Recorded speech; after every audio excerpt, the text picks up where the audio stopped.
Aquarius. I'm not going to say you're my favorite sign, but... Okay. Let's get into it. It's been a while. How are you? Happy 2024. Hope it did you well. Hope it's doing you well. Hope you're getting done. Get what I'm saying? Okay. Let's get into it. My name's Jordan. If you're new, welcome. If not, welcome back. I am a master Reiki practitioner and shamanic healer, and I read tarot, psychic medium, all the things. Check out my website for personal bookings, spiritual mentoring, shamanic healing certifications, Reiki certifications, and more. Let's get into it, Aquarius. I've been really excited for your reading. I've been feeling some Aquarian energy lately, and I just love it. I love it. Y'all are just wanting to be free all the time and just nobody mess up with my flow, even if it makes absolutely zero sense. And I'm all for it. Ace of Swords, yes! And the Ten of freaking Cups. This makes me just want to be an Aquarius. It does. It does. It does. Like, you guys just, I feel like you're coming into, like, your era. I really do. There's something about Aquarian energy lately that's just really been calling me. It's almost like, I know love's coming my way. Not just romantic love. Like, everybody's gonna love me because how could you not? That's kind of what it feels like. It feels like this immense confidence coming in for you, and I love that. I feel like you're going to have a lot of joy, a lot of fun, a lot of success. There's going to be a lot of jealous people. I think this is also going to challenge you to open your heart space, though. There's a part of you, yeah, and you're really aware of it. Four of Swords, King of Cups. See, with your energy, I get excited, and I start talking really fast, so I'm trying to be mindful of that this year. It's one of my resolutions. With the Four of Swords and the King of Cups, it tells me that there's a part of you that's aware that you have a tendency of when people really, really open up to you, you're like, whoa, always wanted vulnerability, but now that I see it, it kind of feels disgusting. Can you just like keep that to yourself? Because I need some time to acclimate to these waters. That's kind of what it feels like. And you're healing that. You're learning like, okay, this disgusting feeling I feel is actually vulnerability, and it's just foreign, and it's just going to take you some time to get used to it. Hierophant in reverse. You're letting go of what? I heard old foundations. Spiritual concepts. That's a new one. Spiritual concepts. Okay, so you might be going... I've actually had quite a few clients with this lately, where they're breaking down, like, what do I believe? Like, do I believe in God or Allah or universe or spirit, or am I Wiccan? Am I shaman? Am I pagan? Right? Even though they're all pagan. But there's all these different... Yeah, the moon, which is the subconscious, the intuitive, but it's also the depths. And then the Page of Swords. You're trying to unravel to yourself, what is it that I believe? And because that's what's going to lead you towards, who am I becoming, right? Because our value system is typically piggybacking off our belief system. And belief is undying faith, right? And faith is undying belief. And so with this King of Swords and the moon, there's a part of you that likes to explore your thoughts, your feelings, your beliefs in a very cognitive way. And you're being asked to do it in an emotional way. You're very strong cognitively, right? In the mind. You're an air sign, right? You are ruled by thought, analytical nature, all that. You're going to start learning more through your relationships with people, through your emotional connections, not through how you think or perceive somebody, but through the feelings that surface as you relate to people.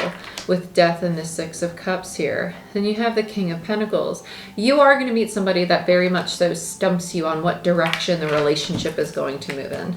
You're going to be like, do I want to invest in this? Are you somebody that I want to grow with or entertain and have in my life? Or should I just like keep you on the back burner and just like mind my business?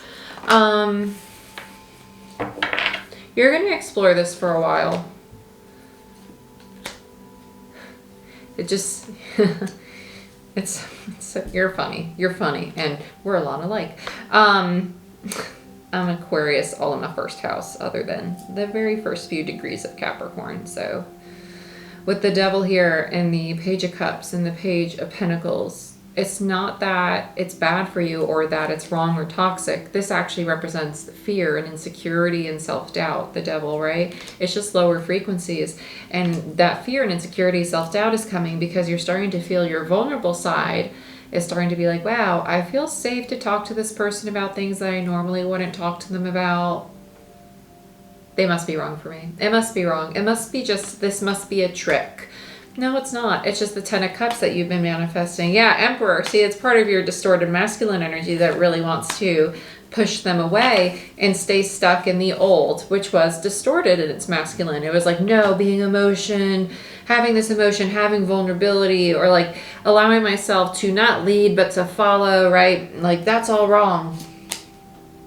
Yeah, judgment in reverse. That's not what's meant for you. You're meant to close out this cycle of keeping yourself closed, right? You're meant to open. You're meant to be vulnerable. You're meant to be feeling more feminine, more vulnerable, more open, more connected to the world around you and the people around you, right? With the Lovers here, look at all these majors you got back to back. You have Death, the Devil, the Lovers, Judgment, the World, the Emperor, so Aries, Taurus, Saturn, Capricorn, Pluto, Scorpio, Capricorn again, and then Death, which is Scorpio again.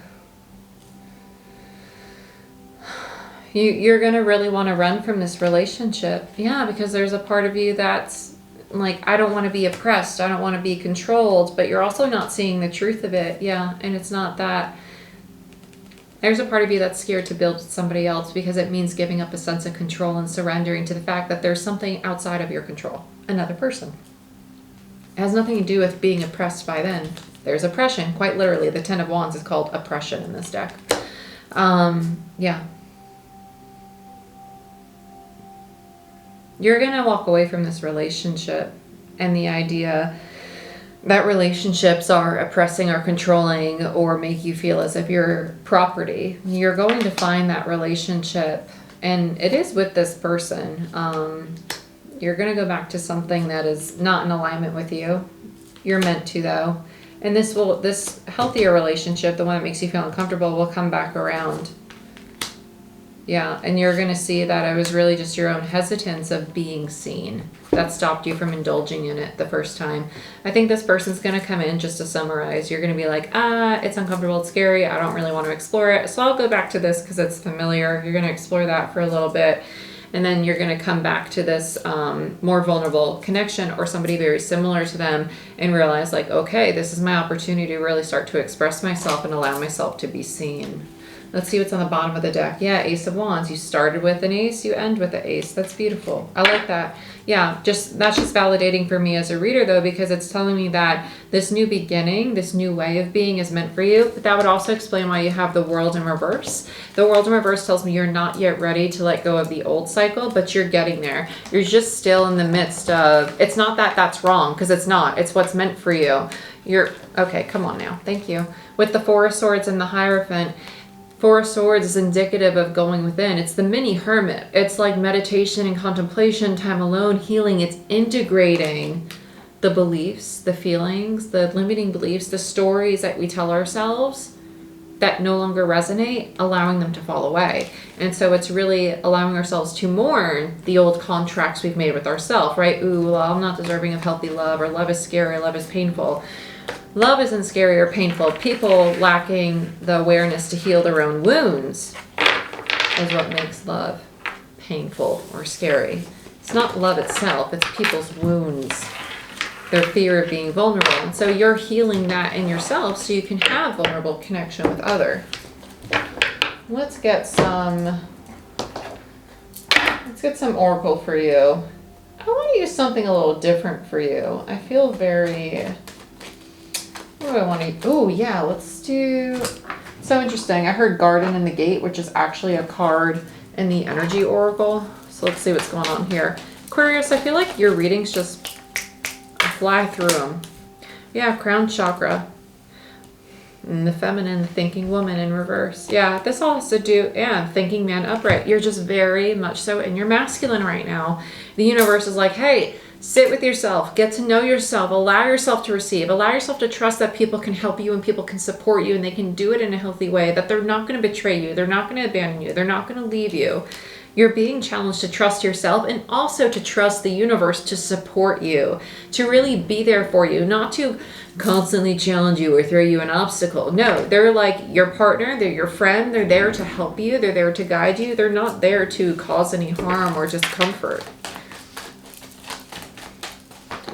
So many cards. Attachment and action. Bottom of the deck. Woman holding a heart. Yeah. It's just the fear. You have a fear, and so you have a runner mentality. It's like, well, it's not going to work out, so let me go back to something that's familiar that I can anticipate the outcome and in turn, therefore, protect myself, right? This person seems like my old other toxic person, so this is easier to connect with because I know when to dip out or I know when to defend myself. You're healthy and emotionally available. This is foreign and uncomfortable, and I don't know what to expect, so it's very threatening to me. It's just that your heart isn't open to it yet. Yeah, so it's just learning to walk away from the attachment for what you think is for you, but really is just familiar. And cognitively, you already know that. It's just a matter of emotionally understanding and integrating that. Okay, my dear, let's get some final advice for you. I don't know what it is about Aquarian energy. I just feel like you guys are just always like straight to the point. I always get excited for your love readings though. I find your relationships with people really interesting because you are a very, I want my freedom, very independent, I do what I want, I flow how I want kind of energy. And so relationships are just always so interesting to read for you. Solar plexus chakra, remember your power. Air, stop overthinking and start communicating, right? So you can even say to this person, hey, like, there's something about this connection that makes me uncomfortable. Not something about them. Something about the connection that makes me very uncomfortable, and I believe it's because you're challenging me to be vulnerable, or I'm not accustomed to feeling safe expressing myself, and there's a part of me that really desires to, but it's just very scared to, right? It's even about voicing that. That's a step into vulnerability. It is very vulnerable. Butterfly, break through your limits. Break through these limits you're placing upon yourself. You're placing them upon yourself. It's as easily as we put on a piece of clothing, we can place a belief, right? It might not always be as easy to take off though. Just like very tight clothing. Sometimes it's a little difficult, you know, but that's okay. Be kind to yourself, be kind with the process, but also understand that you have the power to remove any of those beliefs that just don't serve you. It's your body, your vessel, your mind, your belief system. It's your house. You get to dictate what is in it and what's not. Just like your own physical home, okay? Just like your body. You get to dictate what you consume, what goes in and what goes out, okay? It is yours. Take care of it. Take care of your beliefs because they're sacred and they're for you and they shape your reality. Think big. You're moving to the next level. This is all about you learning to trust yourself and to trust that you know what direction to move in. That's of your highest good. It's just a matter of trusting yourself outside of your comfort zone, which means leaning into your intuition and higher self, not into the ego, because the ego creates this, it's the guard at the gate. It creates the wall around us that protects us and keeps us in the comfort zone. As soon as we step out of it, the ego starts to say, no, get back. And it pushes that fear button and pushes that abandonment, that rejection button, that low self-worth, because it's trying to scare you back into that comfort circle. Whereas the higher self can basically grab the ego's little button pushing hand and say, hey, you don't got to push that. We're just going to expand the circle. So just be patient with me. I can guide you, right? Connect with your higher self, not the ego. Aquarius, this is what I have for you. If you want a personal reading, check out my website down below. You want to become certified as a Reiki practitioner and or shamanic healer, check out my website for my certifications and my programs. All my services are offered globally, and I'd love to work with you. I'd love to be part of your path. And for your extended love readings, go ahead, check out my website. You can rent them, you can buy them, you can purchase a monthly subscription where you get access to every single reading. So it's 24 readings a month, as every zodiac sign gets a reading every other week. Okay? Otherwise, I will see you next time.